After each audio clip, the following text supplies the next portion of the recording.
Hello friends, MR9 വേൾഡിൻ്റെ വേറെ വീഡിയോയിലേക്ക് സ്വാഗതം.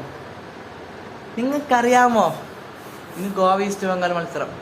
ജനുവരി 19 ഗോവ ഈസ്റ്റ് ബംഗാൾ മത്സരം എന്താണ് നിർണ്ണയിച്ചത്.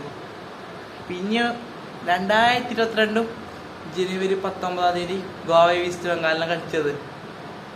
2 ജനുവരി 19 ഗോവ ഈസ്റ്റ് ബംഗാൾ. 2022 ജനുവരി 19 ഗോവ ഈസ്റ്റ് ബംഗാളിന് കളിച്ചത്. 2022 ജനുവരി 19. അതുപോലെ ഇപ്പോഴും 2025 ജനുവരി 19 ഗോവ ഈസ്റ്റ് ബംഗാൾ. 2025 ജനുവരി 19 ഗോവ ഈസ്റ്റ് ബംഗാളും കളി.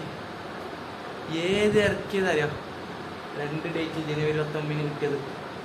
അന്ന് 22 ഇപ്പോൾ 25 എങ്ങനെ അറിയുന്നില്ല. പക്ഷെ 2024 ഇതുവരെയായിട്ട് ജംഷഡ്പൂർ പഞ്ചാബ് ഒരു ഡ്രോ വരെ പിടിച്ചില്ല. ഈ 2024 ഈ സീസൺ 12 സീസണ് ജംഷഡ്പൂർ പഞ്ചാബ് ഒരു ഡ്രോ വരെ പിടിച്ചില്ല. ഈ സീസൺ പിടിച്ചു. 2025 ജംഷഡ്പൂറും പഞ്ചാബും ഡ്രോ പിടിച്ചു. ജംഷഡ്പൂർ പിടിച്ച എട്ടിക്ക് മോഹൻ ബംഗാളിലൊക്കെ, പഞ്ചാബ് പിടിച്ച നോർത്ത് ഈസ്റ്റൊക്കെ. അങ്ങനെയാണ് കളി ഉണ്ടായത്. ISL കേരള ബ്ലാസ്റ്റേഴ്സ് ഇന്നലെ 0-0 ആയതറിയില്ല. പുറത്തേക്ക് സലാം.